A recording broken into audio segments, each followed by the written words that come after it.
look at that. Woo!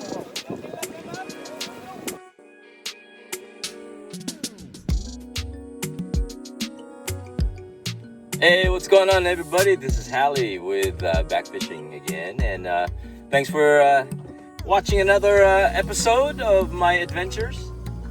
Today we are going salmon fishing. So I'm gonna go to this place to go plunking, and it's the very first time plunking. I don't have the equipment. I have the weights, some equipment, or some tackle, but most of it is gonna be shared by Donald, the guy that I went fishing with sturgeon. So yep, we'll see you at the spot and see if we can hook up today or learn something. So stay tuned.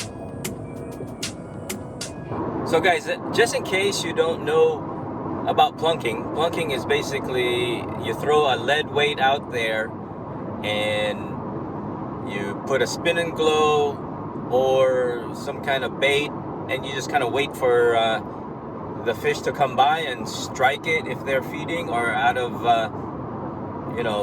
just a predatory or just a territorial reaction, they hit your bait.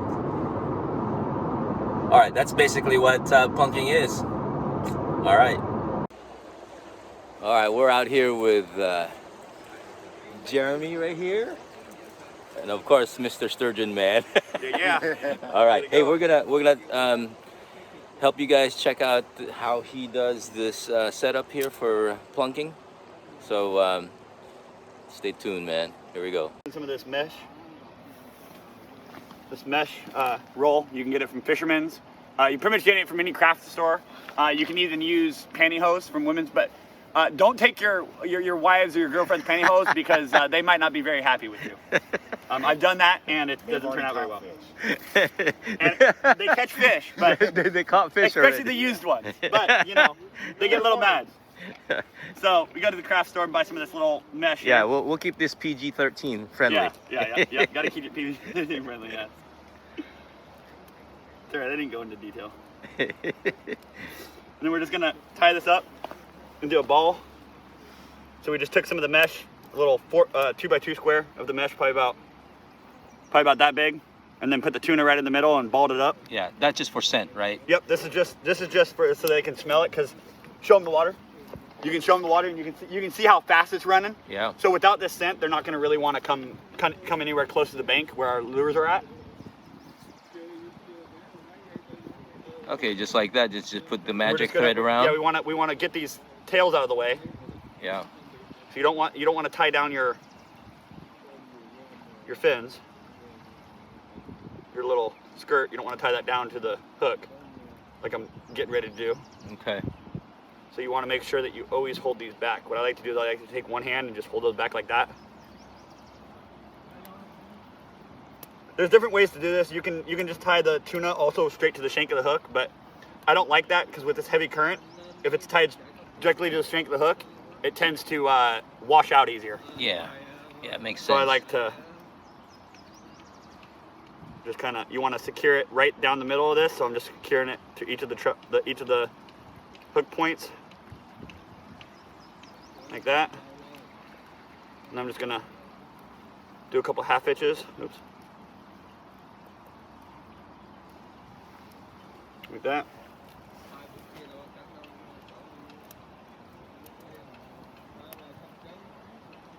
Now, do you prefer like bumblebee tuna over chicken of the sea or the spring? Yeah, I just like this stuff. Okay. This is bumblebee chunk light tuna in vegetable oil. In oil. Got to make sure it's in oil. If it's in water, there's no smell. Okay. The oil is what makes the smell. Gotcha. So what we got? This is actually a rig that I just pulled out of the river, guys. So it's a really good lure. It's the watermelon with chrome wings. Pretty good lure. And what size is that spinner? That's a size 0. Size 0. So okay. This time of year, we're using a lot of size 0s. I even go one size bigger. I go to the double 0s. When it gets a little later in the year, the fish get a little bigger, the fall fish. I go double 0s. More vibration in this heavy water. When they're coming up this river, they're already hearing so much vibration from the current in the river that they can't really hear the vibration off your small spinning glows, so we like to use the big spinning glows. Okay. And then later in the fall, fish are bigger, so we like to go one size bigger, which is the 00. Yeah, makes sense. And then I'm got it on about a 3.5, 4 foot leader to a spreader bar. The spreader bar right there. Perfect. Which he pulled out. That I pulled out of the river, yep. Yeah. So all I did with this rig is I just changed it, put a new tuna ball on it, changed the hook line, and then I'm gonna take some more 30-pound leader. Normally, at this point, you would run a breakaway on your lead, but I use special weights, and I'll show you the weights here in a minute. And they're made to come back every time. And you're just doing a simple clinch knot on there. Yep, just a simple clinch knot just to kind of keep it on there. Yeah. Do about a 2 foot leader on the lead. Two and a half. That's and then we're gonna come over here to this bag. I'm gonna go in my bag here, and I'm gonna grab a snap swivel. Like this guy here. Yep, good. Got the swivel? Yep. All right, awesome. So we're gonna put the swivel on there. We're gonna make this a little shorter because we're fishing pretty close in. And you don't want it to be too long, because if it's too long, your lure won't. It'll be barely under the surface, and you want it close to the bottom. So you want about a foot to 2 foot. It kind of depends. We're running 3 rods today, so we like to run different length lead lines to see where they are to the bottom, and then once we find out where they are to the bottom, then we can cast out. Change the gears. Change the gears and switch it all over. Yeah, yeah. So I've just got a bead chain to a dual lock. This is the weight. Okay. So this is an 8-ounce bank sinker with wires in it. And I'll show you how this works. Bend these wires out like this. And then you bend these points up. That way they grab the bottom. Yep, they grab the rocks. And they stay. Yeah. And then it'll stay in the current, and then when you get a bite or a fish, or even just when you go to reel in, you set, if you got a bite and it sets a hook for you, or if you go to really just set the hook and just pull it in, it'll go like this. Perfect. And the wires bend out, you get your lead back. Yeah, yeah. A lot of people out here use 12 to 14 ounce lead with nails. That works really well. It holds up really well, but you don't get them back. And that gets really expensive. So we'll go over here to the rod end. All right. Okay. So this knot is actually one that I actually perfected myself. It's just like the clinch knot, but it's upside down and it's backwards. So regular clinch knot, you go like this, and you wrap your wraps up. Mine, it's the same thing, but instead of that, I take it and I go up, wrap it on my finger like that. Oh, I see. Yeah. And then I wrap down. Okay. Yeah. Right, like that. And then through that, loop up on top, and then pull tight. I always think that's stronger. I've never lost a fish doing that. We're just gonna cut this off. Don't do that. That's not good for your teeth. I do it just because I've done it for so long. Okay, so our plunking rod, you want a pretty heavy rod because you're working with heavy current.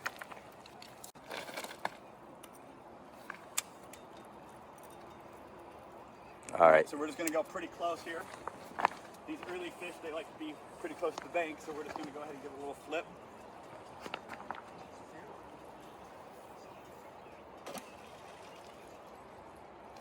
So we're hooked on the rocks already. These leads, they tend to hook up pretty quick. Throw it in the rod holder. And that's We're it. fishing. All right. And what about the drag though? Yep. You want to check the drag? Yeah, so that check. way. Yep, you're good. Yeah. All right. You're good. Good. Perfect. Perfect. And we're fishing. Yeah, and we're fishing. We We just gotta wait for fish. Okay. We got 3 lines in the water. We got 1, 2, and Jeremy's right there with his little makeshift bell, which is probably going to be loud when it when it goes off. All right, it's just a waiting game now. Right in front of you. I know, why are they not biting? I don't get it.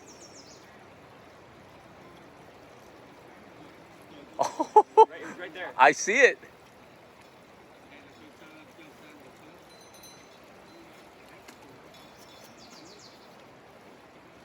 Oh, right in front of you. Oh, they're right there. That's crazy. There must be a ton. We're seeing them in that close to the ton, yeah. I think that right there. Just so fast. All right, guys, 3-way swivel to a lead core weight. You know, you buy them in a coil. It's about 1 ounce. It looks different because I put tape on it.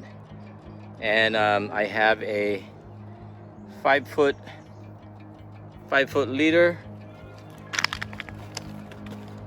to a grubless shad dart. See if we can focus on it. There. Gorgeous, gorgeous day. Oh, fish on. Fish on. All right, let's see if we can land this. Woohoo! Oh, there's, I know where, oh man, what? They fight really good. Woo! Oh yeah. That's like my 7th cast or something. Oh man. Kind of get a little windy now. There it is. All right. Let's get this guy landed. Yep. Right there. Oh. All right, right on the top of the mouth there. The roof of the mouth. Hold on, hold on. Come on, come on, come on. Just gonna get you in the water. There you go, guys. That's what I'm using, shad dart, right there. Right there. Shad dart, right there, baby.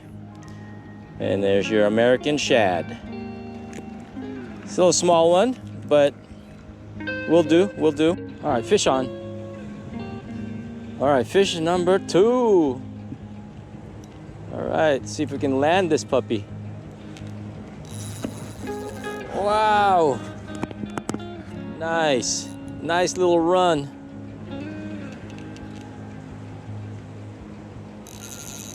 Wow, this must be a hen.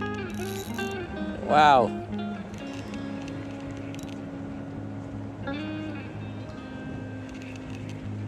Tarpon of the Northwest, baby.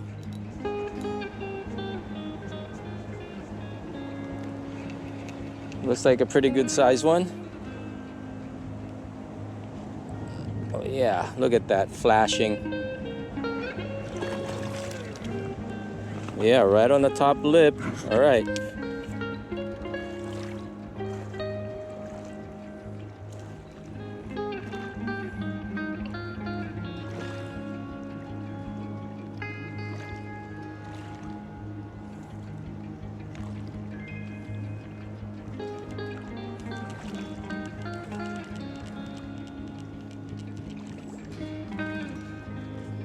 Tell you one thing, guys, it's pretty out here.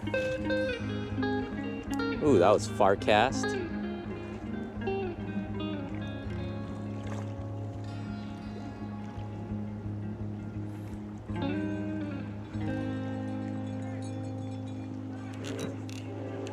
All right.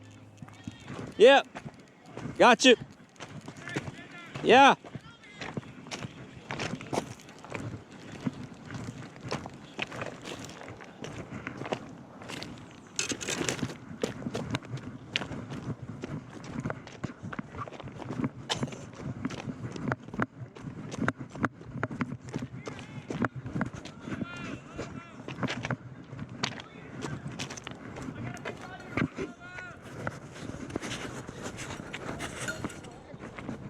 All right.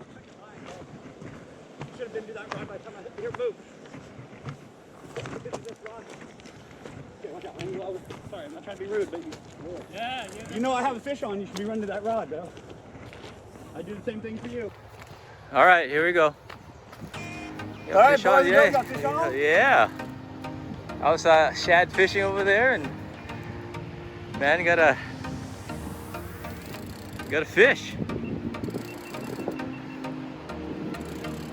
All right, we got fish on right here. Fish on, baby. Here it comes. Nice and chromy. Oh yeah. Get him. Get ready to go. Jump.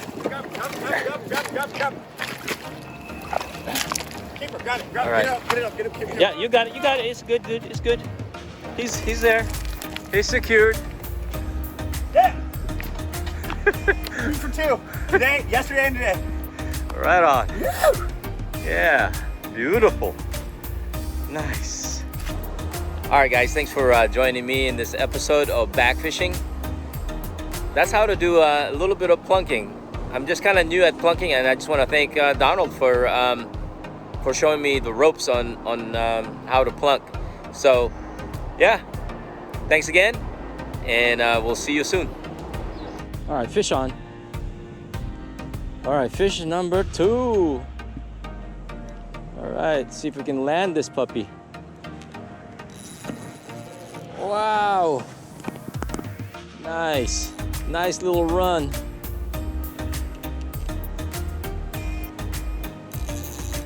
Wow, this must be a hen. Wow.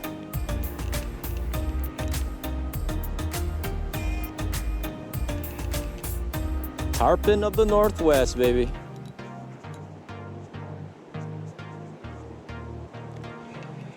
Looks like a pretty good size one.